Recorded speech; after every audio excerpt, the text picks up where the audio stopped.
Bonjour tout le monde, bienvenue au Motabo Podcast. Cette semaine, j'ai un podcast très spécial parce que c'est un premier podcast qui n'est pas filmé. C'est un podcast avec deux membres du groupe Collage Féminicide, qui est un groupe féministe. Et on va plus en parler pendant le podcast. Donc, merci beaucoup les filles d'avoir accepté l'invitation. Ça fait plaisir. Merci à toi. Merci de nous avoir invités. Je vous avais demandé d'apporter un mot. J'ai oublié de vous dire pendant l'intro, mais d'apporter un mot pour commencer le podcast parce que expliquer un peu le concept pour vous puis pour nos invités. Donc, je vous demande d'apporter un mot, puis à partir de ce mot-là, on part d'une conversation, puis on s'en va vers d'autres aspects de la conversation. Donc, on veut juste partir d'un mot, puis on s'en va vers d'autres choses. Fait que, avez-vous un mot pour partir pour le podcast? Ben, nous, on dirait qu'on voulait y aller plus avec l'option du dictionnaire. Ouais, excuse-moi, On a j'ai... fait une recherche, puis Ouais. on a vu qu'il y avait d'autres personnes qui avaient le droit au dictionnaire, fait qu'on se disait qu'on pourrait y aller de ça, puis justement ramener notre cause vers ce mot-là. Je m'avais pris de cours un peu parce que, bien honnêtement... Non, mais en plus, ce matin, j'y ai pensé, puis j'ai complètement oublié d'apporter un dictionnaire. Fait qu'au pire, on peut pas faire le mot puis juste partir la conversation de même. Ça va être un épisode doublement spécial. Ouais, On commence sans mots. Sans mots. Mais vraiment, expliquez-moi, c'est quoi votre groupe en quelques mots? Je veux savoir un peu, tu sais, moi je sais quoi, mais pour les auditeurs, savoir c'est quoi un peu. Ben, on est un collectif de collage. Donc, on fait on va coller dans les rues un peu des slogans ou un peu des phrases. Ou des mots. Des mots, exactement. On est un collectif en non-mixité choisie. OK. Fait que ça veut dire que, dans le fond, on accepte tout le monde sauf les hommes cis. Fait que les femmes, les personnes non-binaires, les personnes trans. Puis c'est ça, on fonctionne de manière vraiment comme horizontale. C'est vraiment dans la discussion, dans le partage. Puis on va, c'est ça, coller des phrases ou des slogans féministes. Tout lié, dans le fond, au féminicide. Ouais. On a décidé de s'en aller vers ça parce que c'est vraiment comme un peu le point ultime des violences faites aux femmes et aux minorités de genre. Fait qu'on s'enligne vraiment plus là-dessus. C'est un peu c'est ça qui nous démarque un peu des autres collectifs, c'est que nous, on va vraiment vers le féminicide. Puis pas qu'on veut exclure juste le grand féminisme, mais on a décidé d'y aller vraiment vers plus comme des choses violentes. Ouais, je comprends. Ouais. Plus, je sais pas présenté encore, hein, on dirait que je suis un bout du pavé de podcast, fait que j'étais un peu... je me remets dans ça directement, mais Gabrielle et Alexandra, comment vous vous êtes impliqués dans ce collectif-là? Comment vous avez... premièrement, qu'est-ce que vous avez le goût de vous impliquer dans ça? Puis deuxièmement, pourquoi dans ce collectif-là? Pourquoi une initiative illégale?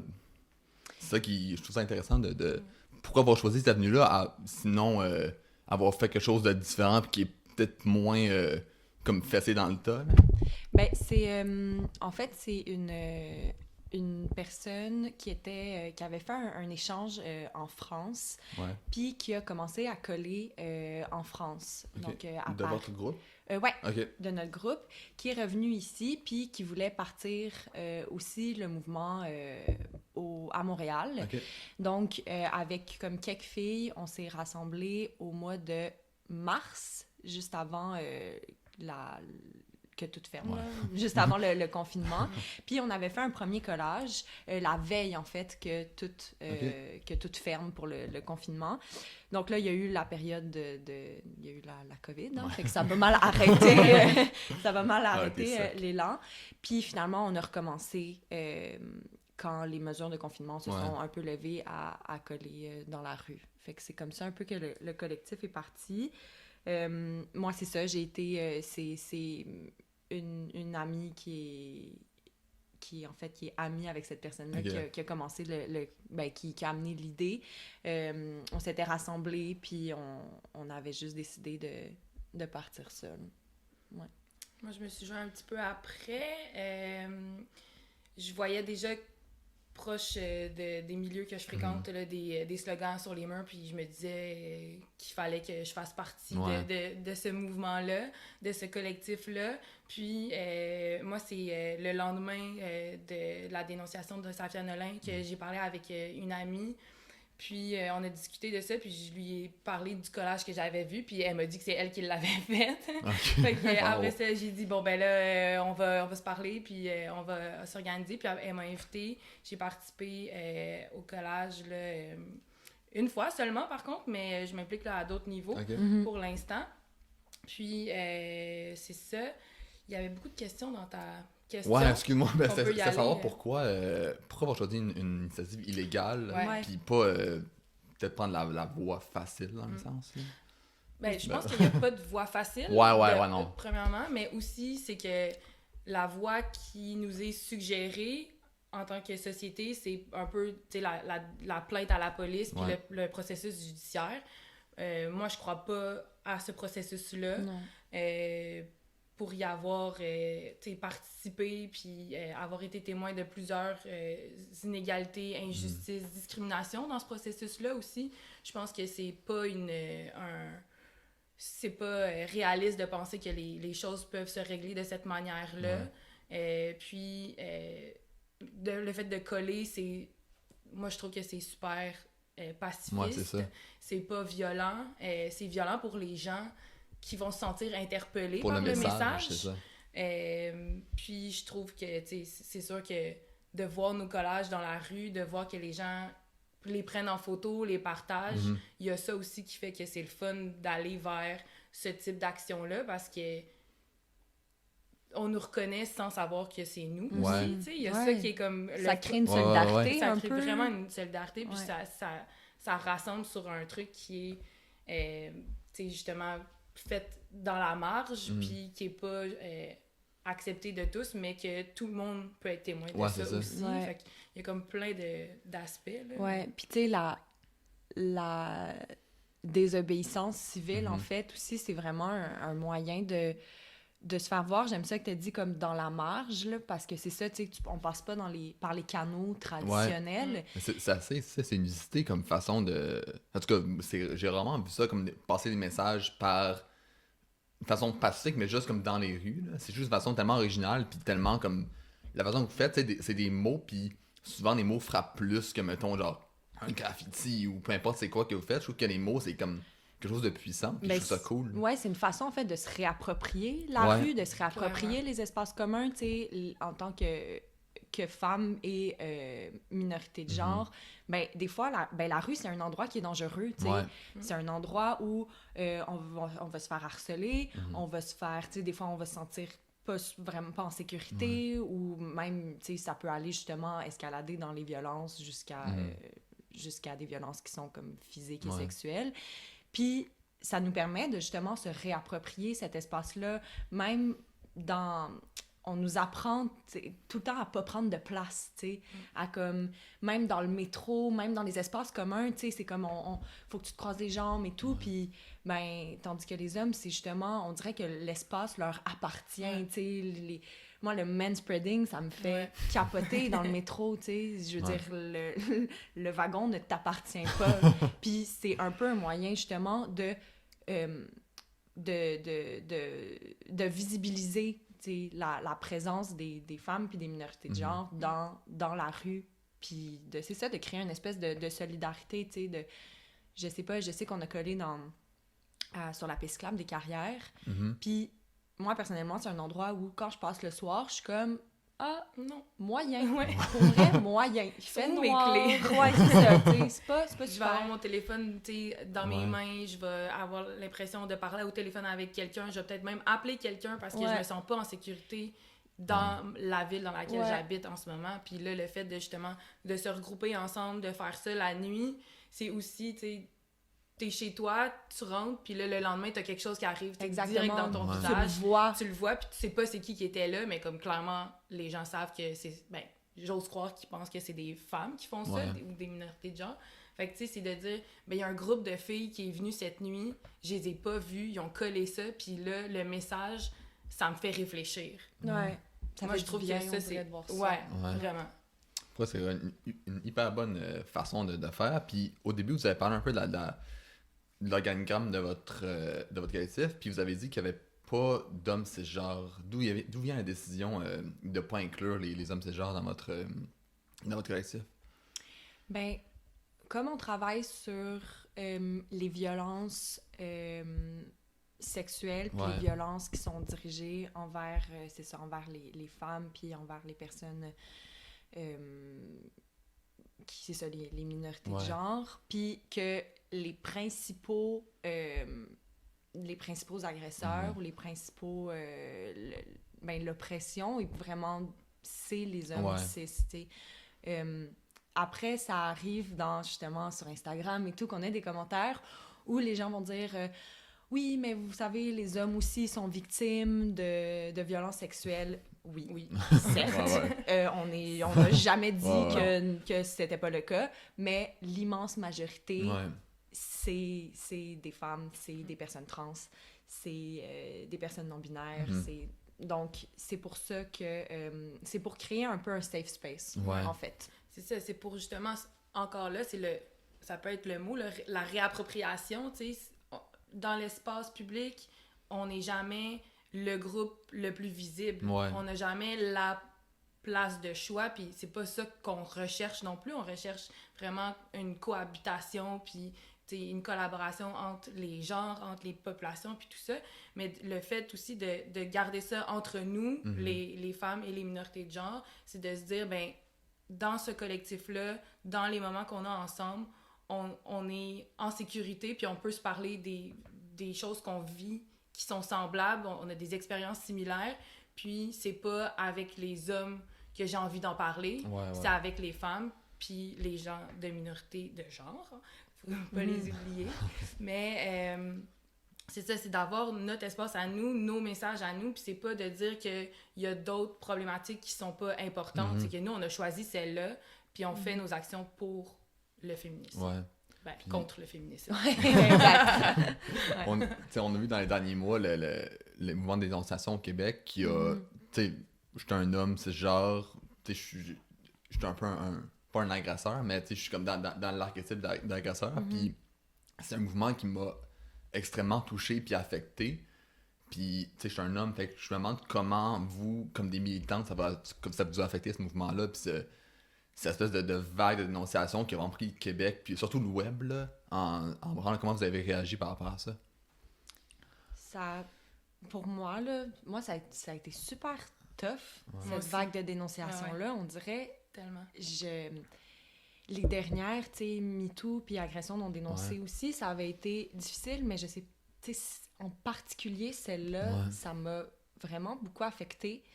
Fait que d'avoir, justement, ce groupe-là, ça a vraiment fait du bien parce qu'on dirait que on reprend un peu de pouvoir aussi sur ça. C'est comme une forme de... Je sais pas, moi, des fois, c'était un peu un sentiment aussi d'impuissance, puis de découragement, puis de pas savoir quoi faire. Puis là, on dirait que c'est ça, on se rassemble, on fait « OK, on fait les collages, on discute. » Puis quand on fait les collages, oui, c'est sérieux, mais l'ambiance, quand on les fait...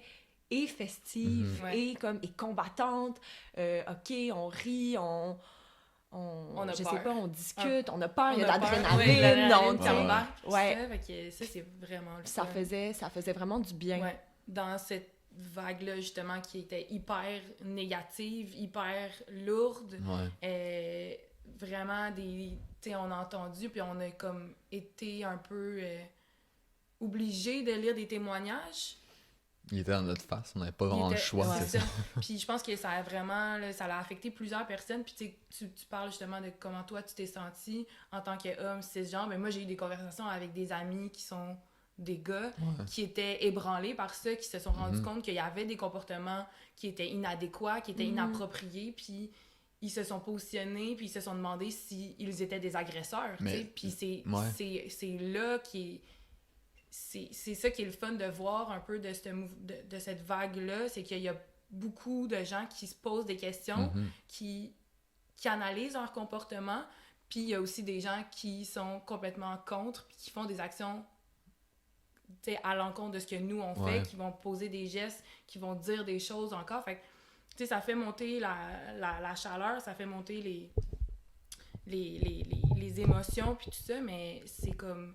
je pense que c'était tellement nécessaire, puis c'était pour moi, cette vague-là, ça a été vraiment comme enfin, il y a quelque chose qui se passe, il y a eu la marche, il y a eu plein de témoignages qui ont été vraiment difficiles à entendre cette journée-là aussi, puis de s'investir dans le collectif, pour moi, c'était comme, c'est le moment, le meilleur moment pour faire quelque chose, puis faisons-le, puis il faut juste, pas lâcher, là, on voit qu'il y a comme un peu une descente, là, comme il y a moins de buzz là, autour de ça, mais je pense que justement, nous, ce qu'on peut faire, c'est qu'on peut continuer de coller puis de garder ça en vie, tu sais. De se dire, c'est pas parce que il y a eu des dénonciations que c'est terminé. Je veux dire, c'est que le début de la réflexion, c'est un bout de porte qui s'est ouvert, tu sais. Ouais, vraiment. Puis, tu sais, il y avait aussi des personnes qui nous écrivaient, puis pendant toute cette vague-là, puis même encore là, qui nous disent « Hey, le matin, je vais travailler, puis je vois les collages, puis ça me fait du bien, tu sais. Je me sens comme supportée. Je pense que c'est aussi, c'est ça, je me sens pas tout seul. C'est le fun d'avoir des témoignages comme ça. Ouais, c'est comme une manière aussi entre nous, tu sais, comme oui, le groupe de supporter, mais aussi à un peu plus grande échelle, tu sais, dans la collectivité, je sais pas. Mais d'être reconnu aussi, tu sais, que les gens prennent les photos des collages, nous écrivent, tu sais, il y a des affaires, moi, qui me touchent dans la vie, mais c'est rare que je vais écrire à quelqu'un sur Instagram parce que j'aime le contenu de sa page, tu sais. Mais là, les gens, ils nous connaissent pas, ils savent pas on est qui, puis ils nous écrivent, puis ils nous racontent des choses qui sont personnelles ou ils nous disent comment ils se sont sentis par rapport à nos actions, puis ça, c'est vraiment le fun, puis ça donne le goût de continuer puis d'en faire plus. Tu sais, je pense, pour tourner au mouvement, je pense que c'est une année, premièrement, qui a fait réfléchir beaucoup, puis qui a fait... je pense que, en tout cas, j'ose croire que cette année a fait réfléchir le monde, puis plus comme introspecter par rapport à ce qu'on a fait. Mais il y a un petit truc, moi, je trouve un peu... Pas plate, là, c'est pas... C'est encore un rapport au mouvement, mais c'est que, tu sais, le mouvement, c'est majoritairement sur le web. Fait que ça prend un auditoire qui est assez restreint, puis, tu sais, on l'a vu, il y a beaucoup de jeunes qui ont pensé qu'ils étaient comme corrects. Tu sais, les jeunes hommes, on s'imagine toujours que sont moins croches, mettons, que les plus vieux, puis on s'est rendu compte que vraiment pas, là. Puis, mais je trouve que, tu sais, ça englobe un certain nombre de personnes, puis ça exclut, mettons, une génération plus vieille. Fait que est-ce que vous pensez qu'il y a une façon d'éduquer cette génération-là qui a peut-être moins été touchée par ce mouvement-là? Ben, moi, je trouve ça... Tu sais, je comprends des fois les personnes qui vont dire « Ok, oui, mais le fait que ça soit sur Internet, c'est pas sérieux, n'importe qui peut le dénoncer. » Mais moi, honnêtement, je trouve ça génial parce que c'est tellement témoin, ça fait tellement écho au fait que le système de justice ne fonctionne pas pour les victimes. Fait que c'est de passer justement par un canal qui est différent, tu sais, de dire « Ok, on n'est pas écouté là, ben... on va faire notre propre justice, mais on va essayer un autre moyen, tu sais. Puis, oui, tu sais, il y a beaucoup eu l'espèce de question de, OK, mais qu'est-ce qu'on fait pour les dénonciations qui en sont pas, tu sais, que c'est comme, c'est pas vrai, tu sais, c'est des vengeances, mais c'est infime, tu sais, la partie que c'est pas vrai. Fait que moi, je trouve ça tellement courageux, en fait, pour les femmes puis les personnes qui ont dénoncé sur le web. Puis c'est ça. Je comprends l'espèce de comme clash que ça peut faire entre les générations, mais je trouve que c'est comme une façon, encore une fois, de se réapproprier le combat, là, puis de dire, ben, regardez, le système de justice puis le système institutionnel fonctionne pas, ben, on va passer par un autre... c'est ça. Puis pour notre génération, c'est très facile d'aller vers Internet. C'est notre référence, c'est notre outil principal la plupart du temps aussi. Fait que c'était comme clair que ça allait aller par ce canal-là. Puis je pense que ça a tellement fait de bruit, ça a tellement pris de l'ampleur que les médias de masse en ont reparlé. Tu sais, je veux dire, ça a passé dans la presse, ça a passé dans Le Devoir, ça a passé à Radio-Canada. Je veux dire, les grands médias étaient là. Ils en ont couvert. Comment? Ils en ont couvert un peu. Ouais, ils en ont couvert un peu. Fait que, tu sais, je veux dire, c'est pas passé inaperçu. Non, les c'est sûr. gens ont... Tu sais, je veux dire, moi, mes grands-parents m'en ont parlé. Tu sais, ils l'aimaient donc, là, Martin Morin, puis, tu sais, des affaires comme ça. Mais justement, je pense que c'est l'ouverture à la discussion, puis après ça, c'est à nous de continuer nos actions, tu sais, un peu chacun en étant des agents de contamination positive dans nos milieux si on est capable, puis si on veut le faire aussi, tu sais. Puis, mais en même temps, je pense pas que c'est notre responsabilité de faire ça, mais comme en tant que collectif, en tant que colleuse, moi je me dis, ben j'ai une voix, puis je l'utilise comme ça. Puis, ben, des fois, je rentre dans des conversations avec d'autres membres de ma famille, avec des gens de mon entourage pour parler de ça. Quand j'en ai parlé avec mes amis, je veux dire, eux en ont parlé peut-être à leurs parents. Fait que je pense qu'il y a de la contamination comme ça qui se fait, puis qu'il faut juste pas que ça meure. T'sais. Ouais. Tu sais, le mouvement est parti, tu sais, pas totalement de ça, mais du fait que le système de justice, il règle aucun problème dans la passe. Fait que je sais qu'il y a beaucoup de choses, là, mais qu'est-ce qu'il faudrait changer, puis quelle façon on pourrait le faire pour que les femmes et les victimes soient plus comme pas répondre, mais plus protégées par le système de justice qui est supposé les protéger, mais qui le fait pas réellement, là.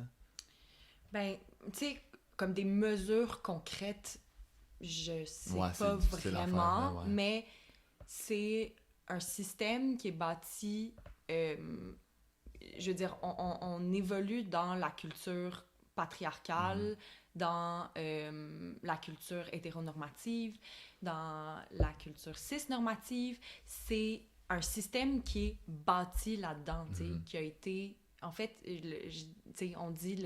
Je sais pas si le système fonctionne, mais en fait, je pense pas qu'il a jamais fonctionné, tu sais. Je pense pas que le système est brisé, je pense qu'il a juste jamais marché, honnêtement. Fait que je sais pas exactement, tu sais, si... Je sais pas si c'est comme tant une réforme qu'il faudrait de, je sais pas, là, des programmes, mais juste une façon de voir, tu sais, d'entrevoir la victime, d'entrevoir l'agresseur, de, tu sais, juste commencer par croire la victime. Ça serait un bon point de départ. C'est ça. La base. C'est vraiment la base. Je pense aussi que, tu l'as dit, il y a le fait que le système fonctionne pas, mais je pense aussi que le mouvement est parti du fait que on était confinés, puis les femmes étaient confinées à la maison avec probablement leurs agresseurs dans beaucoup de cas. Fait que je pense qu'il y a ça aussi que, tu sais, puis les gens ont fait de l'anxiété, ont pensé à leurs problèmes, puis tu sais, quand tu restes à la maison tout le temps, puis tu peux pas sortir, tu peux pas te changer les idées, ben à quoi tu penses, tu broies du noir des fois, puis on a parlé beaucoup de santé mentale, on a parlé beaucoup de violence, puis c'est ça qui amène au fait qu'après ça, on se rend compte que si on peut pas dénoncer dans le canal qu'on nous recommande, ben c'est là qu'on s'aperçoit qu'il faut prendre action ailleurs. Puis je pense que, oui, en premier, c'est de croire les victimes, mais aussi peut-être de former des gens qui vont être là pour accompagner les victimes. Moi, je pense que c'est vraiment important d'avoir quelqu'un qui... Il faut créer un lien avec la personne à qui tu vas conter ton histoire. Moi, si je vis une agression, j'ai pas envie d'en parler avec un monsieur, tu sais. Ouais, clairement, c'est sûr. Là, je précise pas que l'agresseur est un homme, parce que là, on parle juste de ça, mais c'est de dire que faut changer la manière dont on aborde la déclaration, qu'on aborde la victime, mais aussi toute la situation qui est prise en compte. Il y a plein d'exemples de gens qui ont agressé une personne, puis ben là, le fait de l'envoyer en prison, on a brisé sa vie. Mais comme, c'est pas l'agresseur qui devient une victime. La victime en est une, puis il faut regarder qu'est-ce qu'on peut faire pour l'accompagner, pour la mettre à l'aise, pour lui dire que c'est correct, puis de l'écouter, puis de l'entendre là-dedans, puis après ça, de voir si elle veut continuer avec, on va-tu en poursuite ou pas. Je pense qu'il y a comme, dans l'accueil de la personne, dans l'accueil du témoignage, c'est là vraiment qu'il y a quelque chose à faire en premier. Puis c'est facile de prendre action en ce moment pour changer les choses, mais c'est juste que le système, puis là, il y a aussi la police là-dedans. À qui tu vas faire ton témoignage? Si tu vas au poste de police, ben, si t'es mal reçu, ben déjà là, ça marchera pas, tu sais. Fait que je pense que juste dans les postes de quartier, si on mettait des unités spéciales ou des agents qui sont formés pour recevoir des témoignages, je pense que juste ça l'aiderait. Ouais, je pense qu'on a vu dans l'anime aussi que le mouvement de dénonciation puis Black Lives Matter ont quand même un lien fort. Là. Je pense qu'on a compris dans les derniers... Ben, on le sait depuis longtemps, mais je pense que ça a été vraiment mis dans nos faces que le rôle de pouvoir et d'autorité qu'on a dans la société en ce moment est très restreint puis est conditionné pour un certain nombre de personnes. Puis quand tu sors de ce moule-là, s'ils tentent pas un peu dans ce que la police va protéger ou veut protéger, ben t'es un peu laissé à toi-même. Fait que comme à quel point les deux mouvements sont comme doivent coexister ensemble puis ont une importance un avec l'autre. Ah, mais complètement, là, vraiment, tu sais. Pour le collectif, je pense qu'il y a un truc qui est vraiment important, c'est justement l'intersectionnalité des féminismes. Il n'y a pas un féminisme qui peut exister sans... puis d'ailleurs, c'est ça, sans l'immense... j'ai contribution, mais c'est même pas ça, là, en fait. Le principe même d'intersectionnalité, ça vient des féministes afro-américaines, tu sais. Fait que... on peut pas faire des collages sans inclure justement les travailleuses du sexe, les femmes autochtones qui sont disparues, qui sont assassinées, les femmes noires. C'est aussi c'est un mouvement qui peut juste pas exister puis qui fait pas sens si on prend pas en compte c'est ça, le mouvement de Black Lives Matter ou fait que c'est tellement... Je pense que c'est beaucoup aussi la pluralité des situations des Vraiment. gens, puis de prendre en considération, c'est pas parce que nous, en tant que femmes blanches, on se sent comme ça, que une femme autochtone ou peu importe de quel pays elle vient, elle va se sentir de la même manière. Je pense que l'oppression, elle est différente selon chaque situation. Moi, ce qui vient m'opprimer est différent de ce que Gabrielle va vivre, tu sais. Fait que juste là, je pense que chaque personne est unique, chaque situation est unique, mais il faut avoir en tête que il y a d'autres choses qui se passent, puis il faut justement aller chercher de la collaboration, puis aller chercher, je pense, l'énergie aussi, parce que, tu sais, notre vague de dénonciation est venue juste après, mais c'était lié, là, beaucoup. Il y avait vraiment comme une espèce de momentum, de lever. De vague populaire. C'est ça, d'une vague populaire, puis c'est ça qui était le fun, puis je pense que justement, ça montre que ces deux mouvements-là peuvent cohabiter, mais il faut que chacun ait sa voix aussi, tu sais, on pouvait pas faire les deux en même temps. Puis de se rendre compte aussi que on est oppresseurs aussi, nous, tu sais, je veux dire, moi je suis une femme cis, je suis blanche aussi, fait que je presse aussi là, des groupes, tu sais, même comme au sein du collectif, il y a vraiment cette sensibilité-là à avoir, comme, par rapport aux autres membres, par rapport aux messages, de se rendre compte nous-mêmes aussi de nos privilèges qu'on détient, puis d'essayer d'être le mieux possible, parce que c'est toujours, tu sais, comme un processus, mais des alliés aux autres communautés que nous-mêmes, on oppresse. D'être inclusive aussi, notre collectif est ouvert à toutes, sauf les hommes cis, mais je veux dire, on veut accueillir des gens qui ont des réalités différentes que nous aussi. Fait que, c'est pas parce qu'on fait ces collages-là qu'on se dit la voix du féminicide. Là, c'est pas ça du tout. Fait que c'est vraiment d'être à l'écoute, puis d'être sensible, puis d'être bienveillant aux autres, puis à ce qu'ils vivent. Est-ce que vous avez, présentement, est-ce que vous faites juste des collages ou vous avez comme d'autres initiatives, d'autres actions dans d'autres domaines ou présentement c'est juste les collages que vous faites à votre groupe? Pour le moment, c'est juste les collages. Okay. Ouais. Est-ce que vous avez comme d'autres initiatives ou d'autres actions que vous pensez entreprendre ou pour l'instant ça va se résumer juste au collage puis Je pense que c'est pas mal le collage. Ouais. On va devenir les pros du collage. Ouais, ben c'est ça, mais tant mieux. Mais justement, en s'en venant, on a vu un stencil par terre.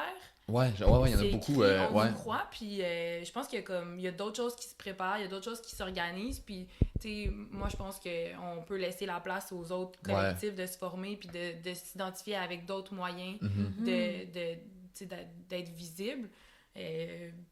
Puis justement, ça fait écho au fait qu'on est en démocratie horizontale. S'il y a quelqu'un qui a une idée dans le groupe, toujours les personnes sont les bienvenues pour le partager, puis nous, on en discute. C'est comme ça qu'on fonctionne. Fait que, je pense que si quelqu'un avait envie de faire des t-shirts, on en parlerait, puis on accueille l'idée, puis on en parle, puis on en discute, puis on regarde... c'est quoi nos moyens, c'est quoi nos intérêts aussi. C'est pas tout le monde qui veut s'impliquer tant que ça. Tu peux y aller une fois, tu peux y aller toutes les semaines, mais juste, il faut s'impliquer au niveau, jusqu'au niveau où est-ce qu'on est à l'aise. Ouais. Qu'est-ce que ça vous apporte individuellement d'être dans un groupe comme ça puis de vous impliquer comme ça? Qu'est-ce que vous apporte en tant qu'individu chacune? Plein de choses. Ouais, vraiment. Vraiment plein de choses. Je pense que le fait de se réunir puis de se sentir en sécurité avec ces personnes-là qui ont un intérêt commun du mien, moi je trouve ça vraiment le fun.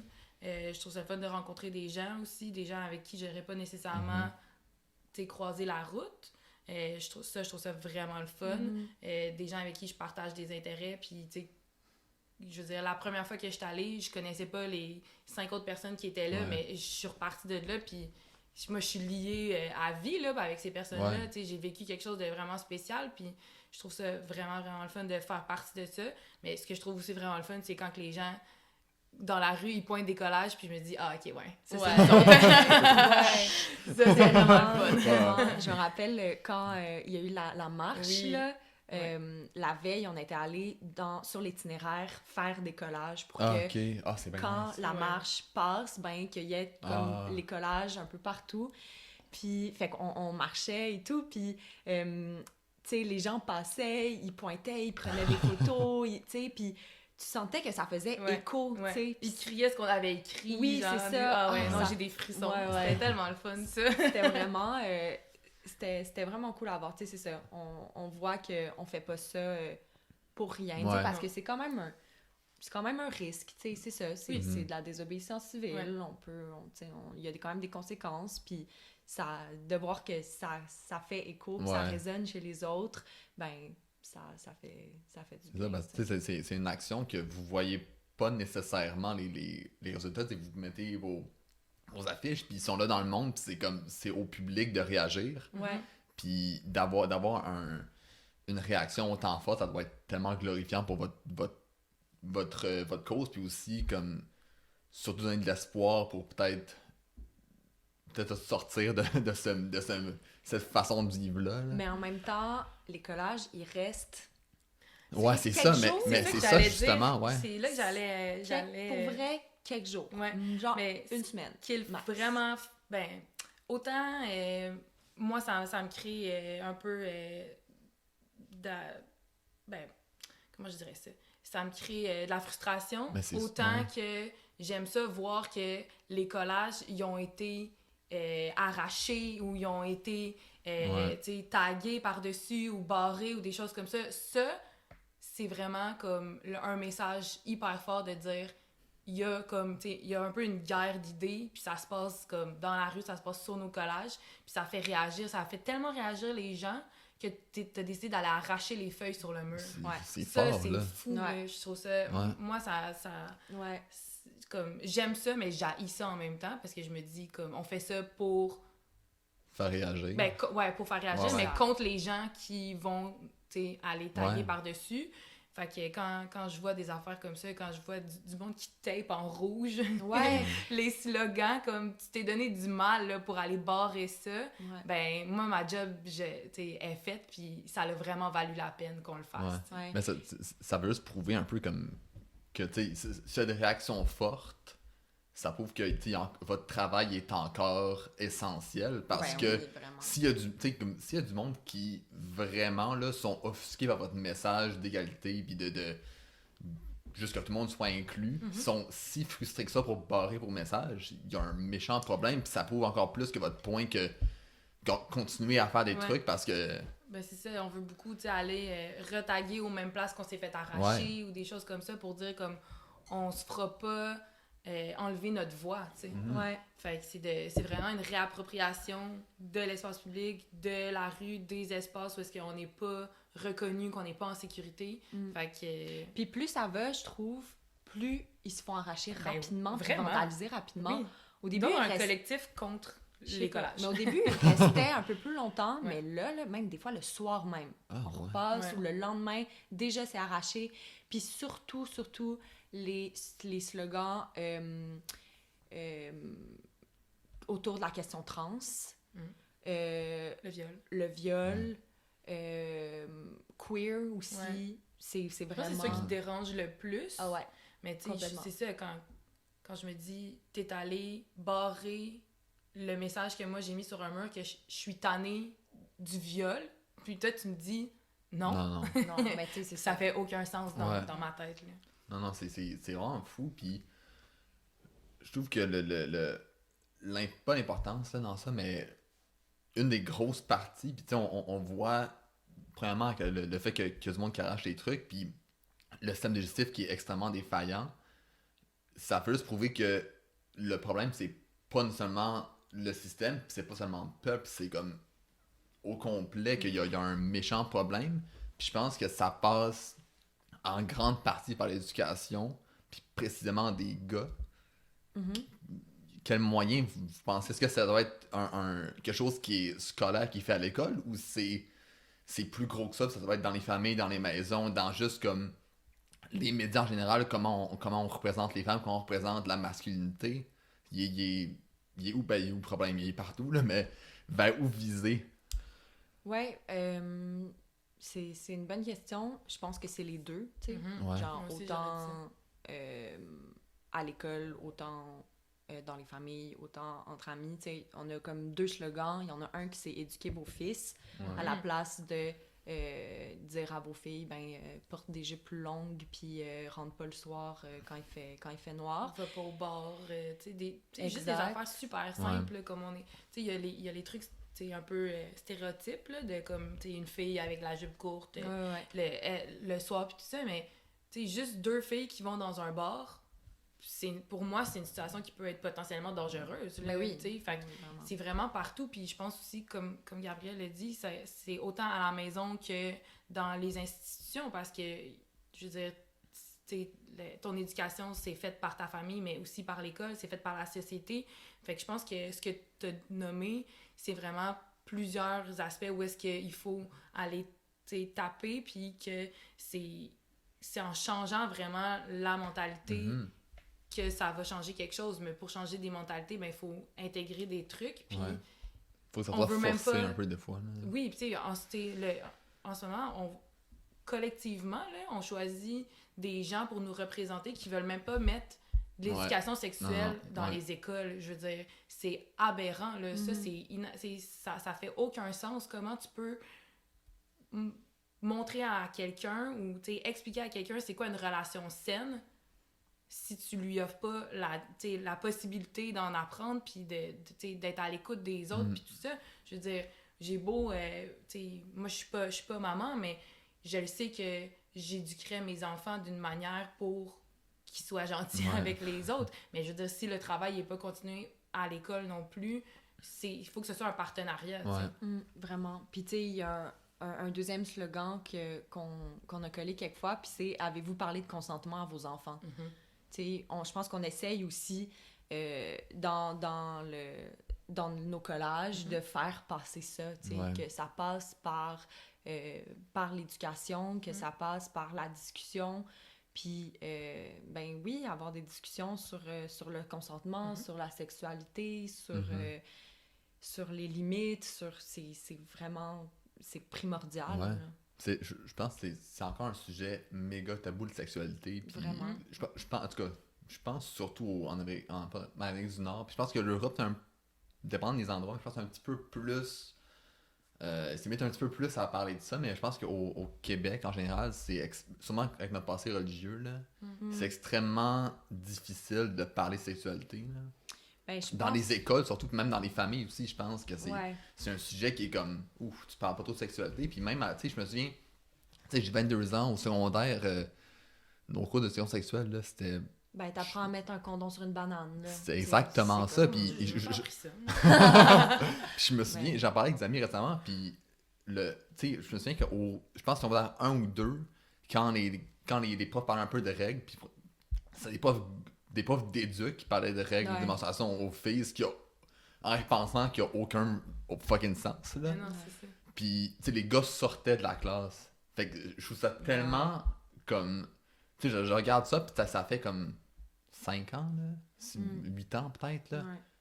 À quel point ça a changé depuis là. Puis je sais qu'il y a eu, comme, après MeToo, il me semble que ils ont mis plus d'éducation sexuelle, mais j'ai fait une recherche une couple de temps, puis je pense que c'était comme 20 heures par année, genre. Non, c'est ça. Ouais, c'est ça. Puis la tâche, elle est donnée aux enseignants qui sont pas formés Ouais. pour ça. C'est pas des C'est sexologues ça. qui vont te parler du sujet dans quoi c'est les professionnels. Là, il y a l'ordre des sexologues au Québec qui est là pour justement comme le staff est là, les sexologues veulent aller dans les écoles, il y a des programmes qui sont offerts gratuitement même pour aller faire de l'éducation dans les écoles. Fait on peut-tu juste se dire que c'est important puis faire des actions pour ça, mais c'est tellement long, c'est tellement compliqué, puis c'est tellement décourageant. Fait que tu vois, autant dans le système de justice que dans le système politique, ça c'est lent, puis ça mène pas à des des changements rapides.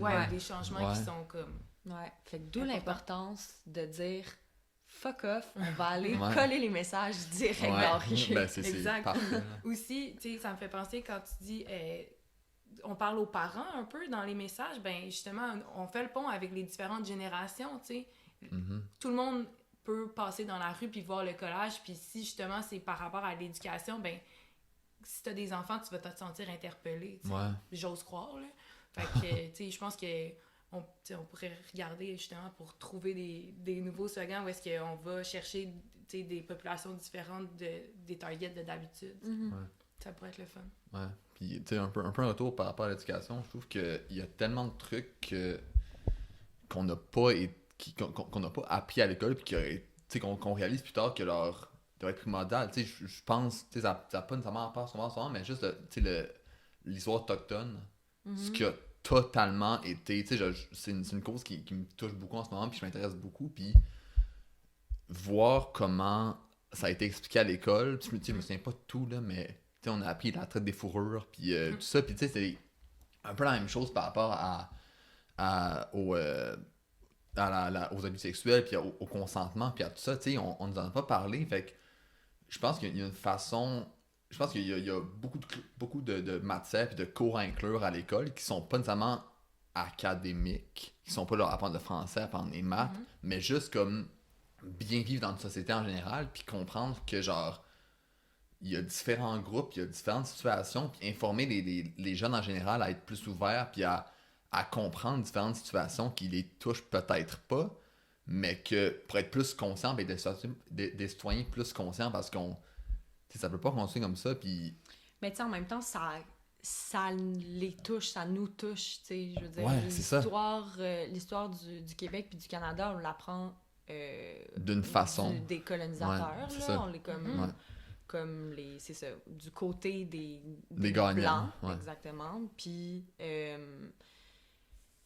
Puis même, tu sais, des gagnants, en fait, je sais pas, là, de ceux qui ont juste perpétrer un génocide, là. Ouais. Tu sais, c'est de ce côté-là qu'on l'apprend, puis j'ai l'impression que l'éducation sexuelle, ben, on l'apprend pas, mais quand on l'apprend, ben, c'est du côté Des hommes, patriarcal. ouais. C'est ça. C'est un homme, moi, qui m'a fait mes cours d'éducation sexuelle au secondaire. Puis exactement. Puis ben c'est ça. C'est super sur l'utilisation du condom, puis le pénis, puis la pénétration, puis blablabla. Mais jamais les relations lesbiennes, les relations, jamais. c'est ça, homosexuelles, les On parlait relations... trop pas de ça.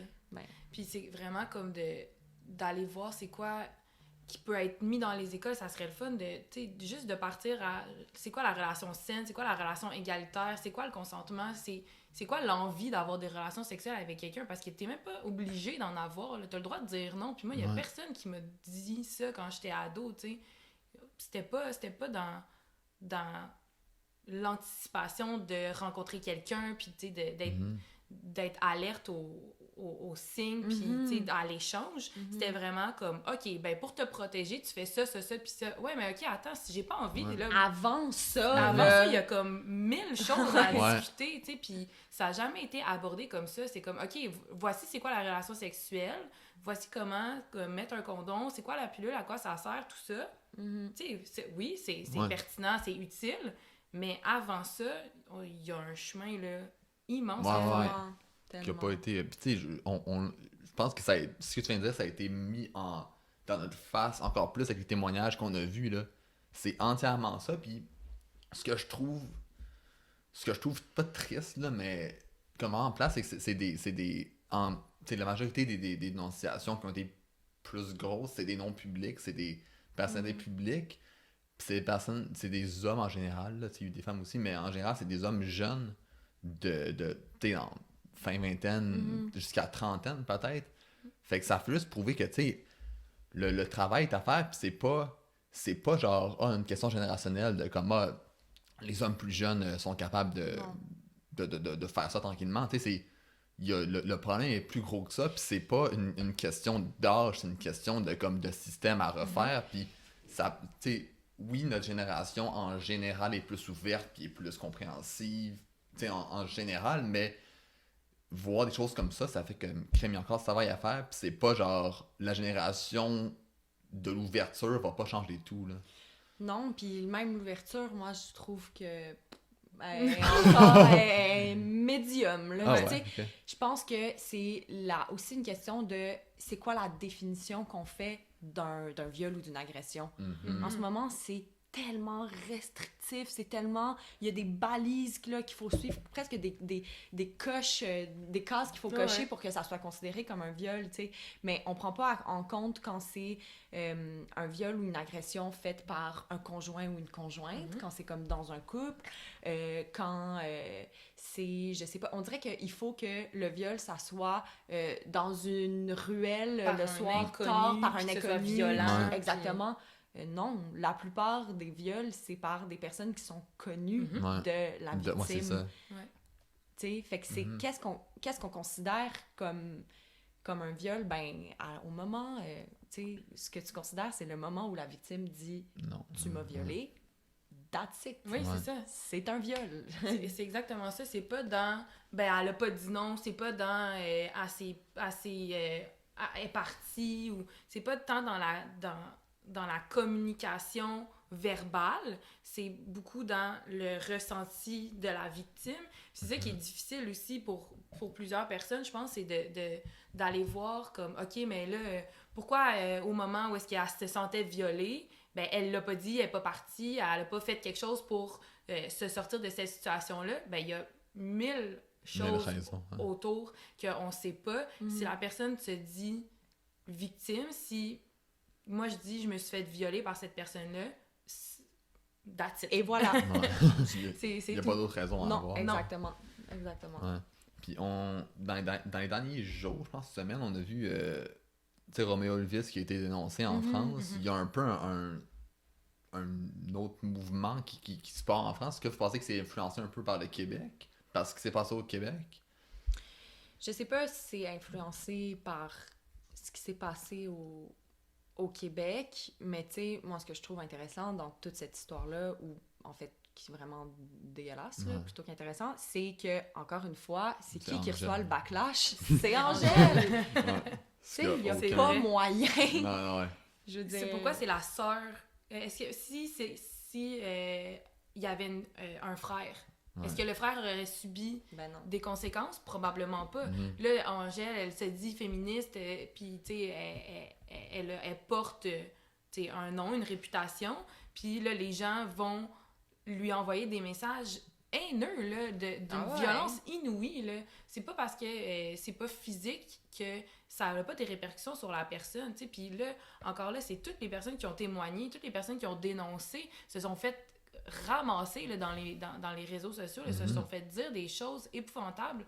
Les personnes qui ont fait des pages sur Facebook ou Instagram pour les dénonciations se font poursuivre en justice. La même justice qui était si difficile pour les victimes. Là, tout d'un coup, les agresseurs sont comme non, diffamation. OK, processus judiciaire entamé déjà. C'est aller tellement rapidement, tandis que si moi je dénonce demain, je peux t'assurer que dans 2 mois, il n'y a pas rien qui est réglé. Non, c'est sûr. Comment on fait pour, jeunes amis là, mais comment on fait pour comme garder espoir dans un monde qui vous pas vous rabaisse là, mais comme que chaque situation que vous vivez est pris à la légère puis qui est pas pris au sérieux? Comment vous... Je sais pas, c'est un peu une grosse question, là. C'est un peu lourde, mais... Je suis curieux, là. Ben, je pense qu'on n'a pas le choix. Ouais, non, on n'a juste pas le choix. On vit déjà comme ça. Je veux dire, c'est déjà les conditions dans lesquelles on a grandi, dans lesquelles on habite. Fait que c'est juste de continuer puis de justement prendre action. Tu sais, aller coller, c'est la reprise de pouvoir. C'est vraiment le moment où est-ce que je me dis... ben je fais quelque chose, puis ça a des répercussions sur la société dans laquelle j'habite. Moi, je trouve ça quand même le fun de voir que ça fait réagir, de voir que ça a un impact, de voir que ça réconforte certaines personnes. Je trouve que ça, c'est vraiment positif. Puis en faisant plus, que le mouvement va grandir. En France, c'est dans plusieurs villes. Il y en a vraiment beaucoup. Puis le but, c'est aussi que ça grandisse positivement, puis que ça l'inspire d'autres personnes pour que le changement se fasse. Parce que s'il n'y a pas cette action-là, ben, il y aura pas une autre, il n'y en aura pas une autre, puis on va se retrouver avec juste un statu quo que, clairement, en ce moment, on dit que c'est assez, tu sais. On veut plus de ces conditions-là, on veut plus avoir peur, on veut plus être toujours en train de se dire, ben, si je fais ça, quelles répercussions mes actions en tant que femme vont avoir? Est-ce que je vais être écoutée? Est-ce que ma place va être prise au sérieux, tu sais, autant au travail que dans la sphère publique, tu sais? Fait que je pense que c'est vraiment faut garder espoir dans le travail qu'on fait dans le collectif, puis de se dire, ben c'est là que j'ai du pouvoir, puis c'est comme ça que moi, je peux faire un peu avancer les choses. Ouais. Je trouve ça vraiment... tu sais, c'est un mouvement qui... perd un peu pas perd un peu, mais tu sais, vous l'avez dit tantôt, il n'y a plus de dénonciation majeure au Québec.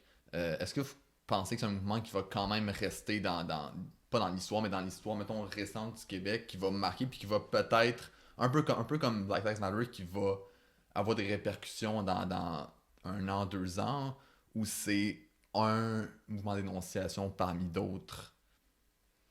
Ben, oui, ça va avoir eu une incidence sur l'histoire. Tu sais, je veux dire, les mouvements... Il n'y aurait pas pu avoir le mouvement de dénonciation qui vient d'exister s'il n'y avait pas eu MeToo, s'il n'y avait pas eu agression non dénoncée. Fait que, tu sais, les mouvements se suivent, puis s'encouragent, puis ouvrent tout le temps un peu plus comme la voie vers le prochain. Fait que je pense que oui, clairement, ça fait partie de... Mais dans l'autre sens, si on regarde les autres vagues, ils se sont fait oublier à un certain moment, tu sais. Fait que je pense que, justement, le collage sert à garder les gens alertes, puis de dire comme, on vous check, tu sais. Nous, on n'oublie pas. Nous, on est encore là, on pose nos affiches, puis on n'oublie pas qu'est-ce qui s'est passé, puis on garde ce mouvement-là un peu en vie, tu sais. Ouais. Puis c'est ça, puis là, tu sais, on commence à il y a eu des collages à Québec, il y a eu des collages à Rivière-du-Loup. Il y a eu, tu sais, on essaye de sortir ça aussi de Montréal. Ouais. Parce que beaucoup de mouvements, tu sais, comme partent de Montréal, puis Montréal, on dirait que je me rends compte de plus en plus que c'est un écosystème vraiment différent dans le Québec, là. Tu sais, c'est comme il y a Montréal, puis il y a le Québec. Fait qu'il y a beaucoup de mouvements qui partent de Montréal, puis qui se rendent peut-être pas dans les régions. Fait que c'est fun au moins que ça, petit à petit, ça rejoint, tu sais, mettons, Québec est une plus grosse ville quand même, puis que... C'est ça. Je pense qu'il faut partager nos connaissances puis notre expertise dans le collage pour faire grandir ça, puis garder ça encore plus en vie, tu sais, à différents niveaux, pour différentes populations aussi.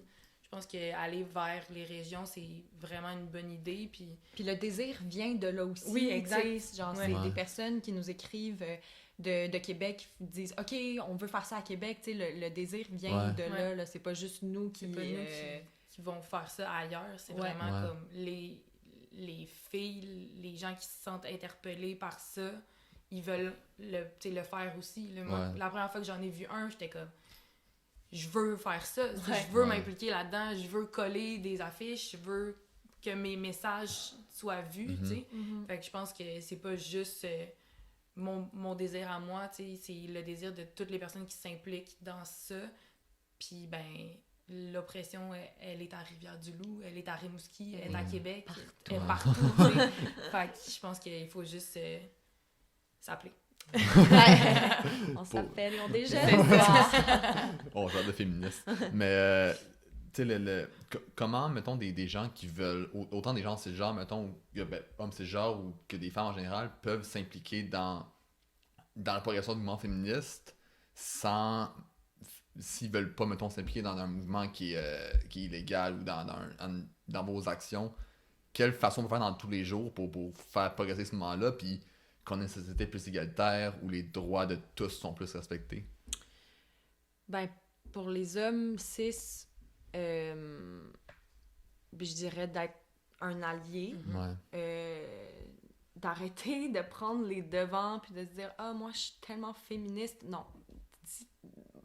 Pour moi, si t'es un homme, t'es pas féministe, t'es un allié. OK. Tu sais? Puis de prendre une position d'écoute. Souvent, on veut les hommes vont vouloir bien faire, puis là, aller au-devant, puis être proactif, puis...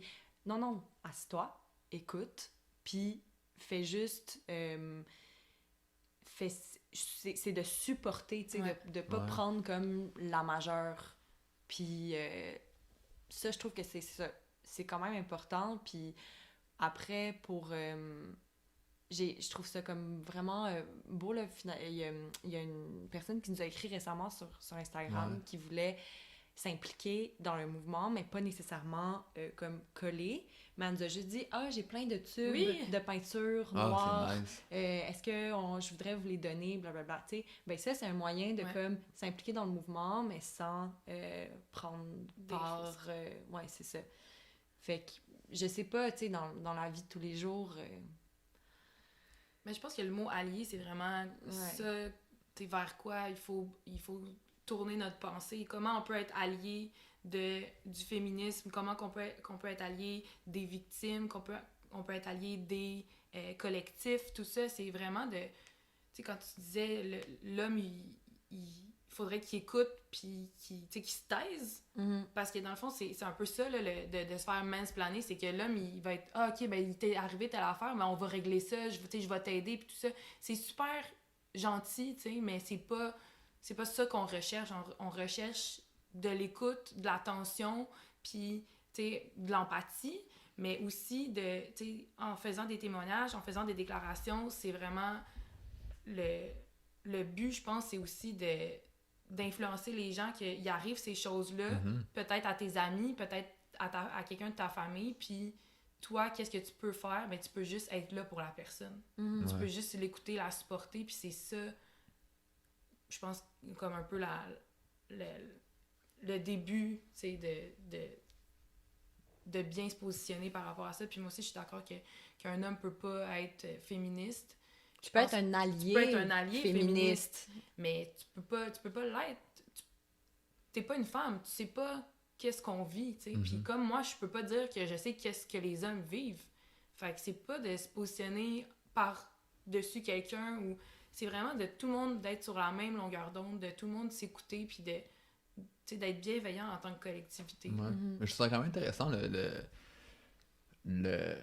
quand vous dites qu'un homme ne peut pas se nommer féministe ou se déclarer féministe, parce que je me souviens, au cellule, j'avais fait un projet par rapport au féminisme, justement. Je sais plus exactement c'était sur quoi, mais c'était sans vrai féministe, puis en y repensant, ça a un peu aucun sens, mais j'avais comme interviewé un homme, ce qui est cave, là, pardonnez-moi, mais le jeune Arnaud, 19 ans, était un peu insouciant, puis je me souviens que lui, il m'avait parlé de je sais pas trop quoi, puis il disait que lui-même, il voulait pas se dire féministe parce que c'était pas son rôle, puis on dirait que, tu sais, j'avais pris ça comme un peu comme un exemple dans un sens, puis on dirait que plus les années avançaient, puis j'étais comme pas que c'est sur les épaules des hommes, mais je pense qu'on a un rôle à jouer, puis tu sais, on dirait que ça fait un peu chambouler les idées ce que vous m'avez dit par rapport à un homme, ça devrait pas se dire féministe, mais tu sais, pendant longtemps, puis même avant aujourd'hui, j'étais comme, tu sais, je me considère féministe, mais là, vu que je trouve que ça change les idées un peu, puis je trouve ça intéressant pour comme quel rôle a un homme dans le mouvement féministe s'il peut pas comme je sais pas comment dire ça, mais être partie du mouvement en tant que tel. Mais je pense qu'il y a aussi, tu sais, déjà dans ce que tu dis, c'est que tu nommes le besoin de faire partie de ça, mais en même temps, le mouvement féministe, c'est pour les femmes, c'est par les femmes. C'est par et pour. C'est par et pour nous, comme parce que justement, on n'a pas la place autant que les hommes. Fait qu'on en prend une, on se l'approprie, puis c'est correct que les femmes se rassemblent puis parlent de trucs de femmes. Je veux dire, Fait que pourquoi les hommes veulent tant s'impliquer là-dedans? Pourquoi ils peuvent pas être juste alentour du groupe de féministes, puis justement d'être des personnes alliées encore? Puis c'est aussi de faire quelque chose quand tu vois une agression, quand tu vois une injustice. Ça, c'est des choses que les hommes peuvent faire. Exactement. Être des gens qui sont un peu là pour défendre les femmes aussi, dans le sens, t'es dans un bar, tu vois un gars qui je sais pas, moi, il est un peu insistant avec une fille, puis il l'embrasse, puis tu vois bien que la fille, elle veut pas, ben, toi, tu peux te lever, puis elle dire « Hey, Big, peut-être que ce que tu fais, elle aime pas ça. Il y a ça qui peut être fait, puis nous, ben, moi, je sais que je ferais pas ça nécessairement, parce que j'ai peur pour ma sécurité. Tandis qu'un homme, il pourrait aller voir un autre homme puis dire comme je pense que en ce moment ce que tu fais c'est inapproprié ou laisse-la partir, on va se parler, puis tu peux être un allié en disant c'est assez, toi aussi, tu sais. Ouais, puis tu sais, de comme dans des je sais pas là, des soirées, des soupers de famille, des je sais pas, quand un peu le locker room talk là, qu'on appelle, ben non, c'est de pas laisser ça, de pas laisser passer ça, tu sais, même si je sais pas là, tu veux pas péter le party puis tes amis font ah non, c'est juste une blague, ben non. C'est pas drôle, c'est pas drôle, ça a pas sa place, puis c'est en étant là, puis en dénonçant les inégalités, en dénonçant les comportements qui sont inappropriés, que les hommes peuvent faire quelque chose. Ouais. Super constructif. Je me prends ça en note. J'ai vu une statistique il y a comme quelques jours où il disait que les féminicides étaient en augmentation cette année par rapport à l'année passée. Puis, tu sais, on dirait que je suis toujours surpris par rapport à ces chiffres-là, que ce soit dans n'importe quelle cause, parce que, tu sais, on va de plus en plus vers un monde plus ouvert, plus égalitaire, où les droits sont plus respectés. Puis quand je vois des chiffres comme ça qui augmentent, je suis comme... Comment? Comme, ben, vous, Ben, tu sais, juste le fait, tu sais, qu'on va vers un monde plus ouvert, plus égaux, mais on va vers un monde plus ouvert, plus égaux pour une partie de la population qui est déjà privilégiée. On va pas vers un monde plus ouvert, plus égaux pour les personnes racisées, pour les personnes trans, pour, c'est ça, les minorités de genre, pour les les Autochtones, pour les travailleuses du sexe, pour, tu sais... Tous les gens marginalisés, finalement, ceux qui font pas partie du groupe de privilégiés, pour eux, c'est pas gagné, là, c'est rien de... On va pas vers un monde plus égaux puis plus ouvert. Fait que moi, ça m'étonne pas tant, tu sais, ce genre de statistiques-là. Je pense aussi qu'on peut amener autant le web là-dedans, dans le sens qu'il y a beaucoup plus de visibilité pour les personnes marginalisées. Fait après ça, ben, tu te mets à risque. Là, quand tu te rends visible, tu te mets à risque. Tu te mets à risque autant de te faire interpeller dans les réseaux sociaux puis de te faire envoyer des messages haineux. Il y a ça qui... Il y a beaucoup de violence qui se fait par les internets aussi. Puis, ça peut... Cette violence-là peut se solder par le suicide d'une femme ou d'une personne de minorité de genre. Puis ça, à un certain point, ça peut rentrer aussi dans le féminicide, dans le sens que la personne a été agressée d'une manière, puis ça a donné la mort de la personne, tu sais. Fait qu'il y a là-dedans qu'on peut voir ça. Mais aussi, tu sais, le confinement, on en a entendu parler, là, il y a des familles là, qui se sont fait tuer. Là, je pense qu'il y a eu 2 histoires. La DPJ a...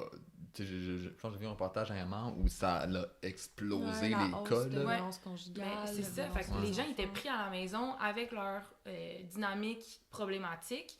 Puis après ça, c'est ça, je pense qu'il y avait eu 2 cas, là, que le père est devenu fou ou je sais pas quoi, puis la mère puis les enfants ont été tués. Là. Il y en a eu là, dans la dernière année, là, plusieurs histoires comme ça. Fait que tu restes avec ta personne oppressante. Ben, à un moment donné, lui aussi, là, je veux dire, il y a la dynamique qui est comme tout le temps active parce que les gens sont tout le temps à la maison, fait que ça peut solder en beaucoup plus de violence puis en décès de femmes ou de genre. Mais même, je trouve ça intéressant, la façon dont on en parle, tu sais, justement, tu sais, souvent on va dire comme puis l'homme, il est devenu fou, tu sais, on va mettre ça comme ça, mais comme, ben non, c'est quelque chose, c'est parce qu'on élève les jeunes garçons à je sais pas, à refouler leurs émotions, à voir la femme comme inférieure, dans des relations de pouvoir, complètement.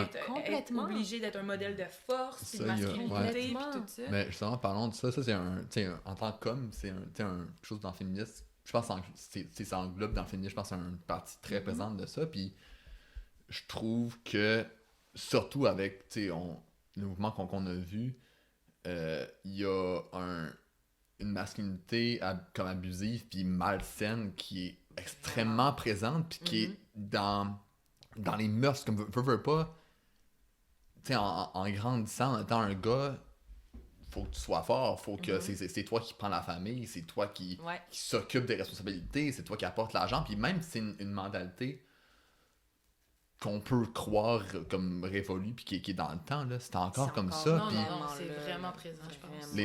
Les hommes, ça pleure pas, puis je pense qu'il y a tellement de genre, je pense que dans le... Je pense que le fait que les hommes montrent pas leurs sentiments, je pense qu'il y a une grosse partie de crimes ou d'actes vraiment dégueulasses qui pourraient être résolus par là. Juste du fait que c'est correct de pleurer, tout le monde, pas pleurer nécessairement, mais juste de monter des sentiments, de parler premièrement. Ouais, c'est ça, je pense que c'est beaucoup dans la communication, puis tu sais, ça peut vraiment faire partie des cours d'éducation sexuelle, ça, comment communiquer ce que tu as envie, comment communiquer c'est quoi tes limites, puis de se dire que juste l'échange entre les personnes est sain. Tu sais, on dit tout le temps là, que, ben, c'est dans les stéréotypes, là, que les filles, ben, on parle beaucoup, puis, tu sais, on est dans le social, puis tout le temps, puis ces affaires-là, tandis que l'homme, c'est la personne en charge, c'est lui, les responsabilités, tout ça. Je veux dire, élever une famille, c'est une responsabilité immense, puis ça a toujours été sur le dos des femmes, tu sais. De s'occuper des enfants, de s'occuper de la maison, je veux dire, c'est des grosses responsabilités, puis les femmes sont pas reconnues là-dedans nécessairement. Non, la charge mentale est énorme, puis je pense par contre, un piège un peu avec tout le discours sur comme, les hommes peuvent pas montrer leurs émotions, puis le cache, puis tu sais, le renferme, c'est que après ça peut venir justifier il a explosé, il a perdu le contrôle. Mais non, c'est pas une perte de contrôle, c'est une prise de contrôle. Quand un homme fait de la violence conjugale, que ça soit physique, psychologique, économique, sexuelle, peu importe, c'est une prise de contrôle sur sa victime, c'est pas une perte de contrôle. Puis ça, c'est explicable, ben je sais pas, c'est pas juste explicable par ça, mais tu sais, c'est par... C'est ça, comment on élève les gars, qu'il y a une dynamique de pouvoir, que la femme ou la minorité, tu sais, c'est ça, femme inclusive, là, mais est vue comme faible, comme un objet à s'approprier, comme... c'est ça, pas vu comme légal, en fait.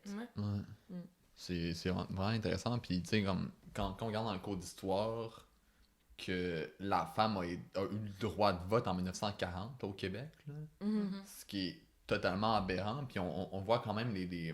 Puis c'était pas toutes les femmes aussi. Ouais, c'est ça. Ouais, si t'es blanche, si t'es pas autochtone, si t'es autochtone, t'es pas une humaine. C'était pas toutes les femmes. Ouais. Puis, tu sais, il y a quand même des avancées, mais je pense qu'on voit de plus en plus que les avancées se font extrêmement lentement, là. Puis je pense que ça va être tellement comme frustrant, puis quasiment, tu sais, pas faire des efforts pour rien, parce que c'est sûr qu'il y a des avancées, puis on avance en tant que société, puis vers plus d'égalité, mais il y a encore beaucoup de travail à faire, puis je trouve ça vraiment comme quasiment, je sais pas comment dire ça, mais quasiment décevant de voir qu'il y a, tu sais, ça fait 80 ans après la 40, ouais, ça, à peu près 80 ans, là, je sais pas faire les maths, là, le droit de vote pour les femmes, fait que c'est... En tout cas, je trouve ça intéressant de voir que la progression du féminisme. J'ai un autre sujet que je trouve quand même intéressant par rapport au... on a vu beaucoup sur les réseaux sociaux, je pense que ça commence... La première fois que j'ai perçu ça, c'est comme...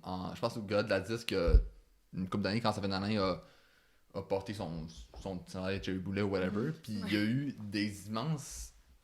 Une grosse haine entre femmes.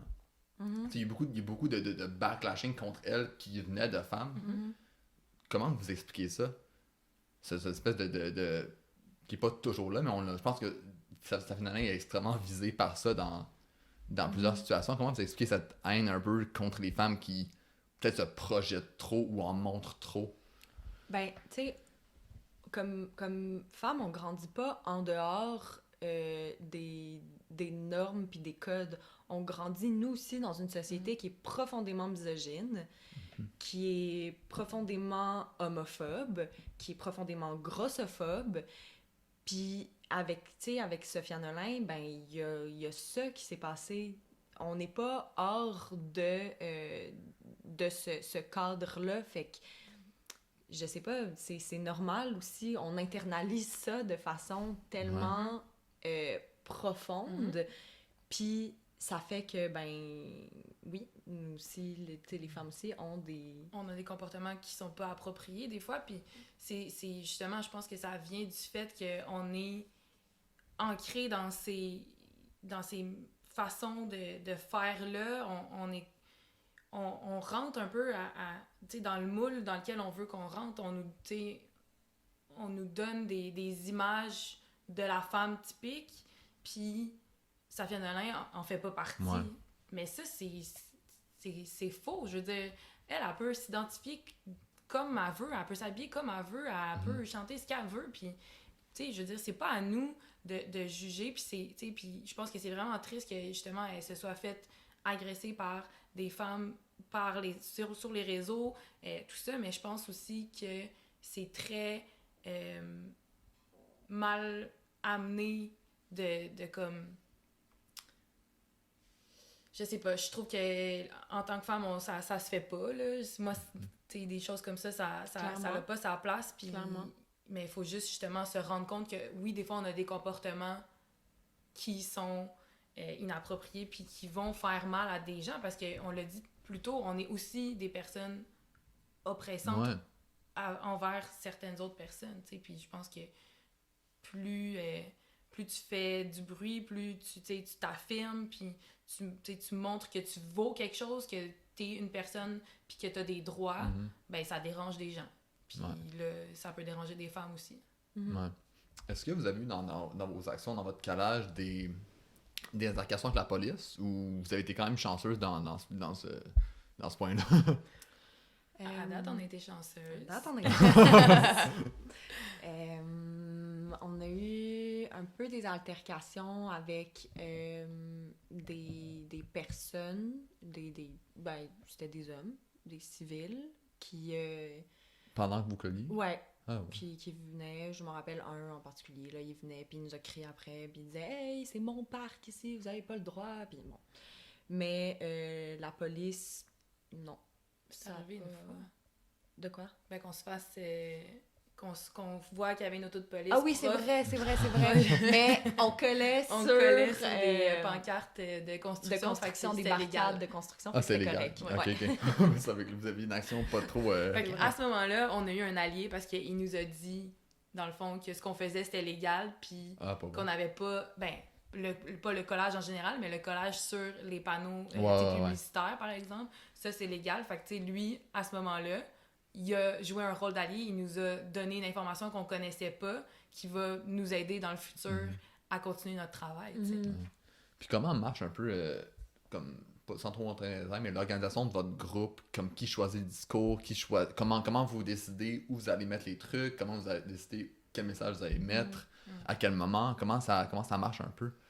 Ben c'est vraiment un fonctionnement horizontal, fait que un membre du groupe va amener par exemple un slogan, on va en discuter, on va voter, si tout le monde est d'accord avec, parfait, on va le coller, sinon ben discussion, ok, pourquoi, fait que c'est ça, puis après ben on va aller dans des quartiers, puis on va puis tu sais on essaye aussi de que ça résonne des fois un peu avec l'actualité, avec ce qui se passe en ce moment.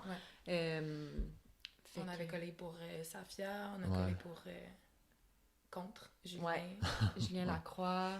On est au courant de ce qui se passe, puis on essaye justement de rester à l'affût, puis que nos collages ils résonnent pour les moments d'actualité. Mais c'est très... on s'écrit, on se dit, OK, cette journée-là, est-ce qu'il y en a qui sont disponibles? On fait ça, on se rejoint à un moment dans un lieu, on choisit un quartier, puis on regarde les slogans qu'on a, puis on y va. OK. Puis là, vous avez dit que la création du groupe a été en mars environ? Ouais. OK. Puis, tu sais, la grosse mois de dénonciation au Québec a commencé au genre juin, juillet. Ouais, c'était à peu près. Qu'est-ce qui a changé par rapport à votre pas mentalité, mais votre volonté de faire depuis quand vous avez créé le groupe, puis quand ça, c'était pas quelque chose qui était comme dans l'actualité, puis qui était présent, puis quand les choses sont arrivées, qu'est-ce qui a changé dans votre façon de faire, votre vouloir d'exprimer ce que vous vouliez? Mais je pense qu'il y a pas tant de choses qui ont changé, tu sais. Cette volonté-là était là avant. Puis on a parti, c'est ça, le groupe, il y avait vraiment cette énergie-là, puis cette volonté-là. Après, peut-être que le mouvement de dénonciation, c'est venu encore plus comme enflammé, puis encouragé. Mais c'était vraiment là, comme dès le départ, la volonté, puis le besoin. Le besoin, vraiment. De faire ça. Je pense que la vague qu'on a connue cet été, ça l'a encouragé les gens à s'impliquer. Moi, c'est ça qui m'a donné de l'intérêt. T'sais, je voyais des collages, mais j'en avais aucune idée c'était qui. Puis c'est en parlant justement des choses qui se passaient avec la vague de dénonciation que j'ai connu le collectif. Mais je pense que c'est ça, c'est vraiment, ça part d'un besoin. Puis le besoin il était là l'année passée, c'est juste, il y a l'initiative qu'on a découvert par justement le fait que ça a commencé en France, c'est arrivé ici. T'sais, on a quand même été chanceuse d'avoir quelqu'un qui a participé à ça là-bas puis qui l'a ramené ici. Fait que je pense qu'il y a eu un momentum avec la vague, mais tu vois, on parle moins de dénonciation, mais on colle encore. Ben, je pense que je vais terminer sur ça le podcast. Un immense merci pour vrai d'être venu. Ça m'a fait réfléchir sur beaucoup de choses. Je pense que ça a informé beaucoup de personnes, j'espère, pour le podcast. Fait qu'on peut suivre vos collages sur Collage Féminicide sur Instagram.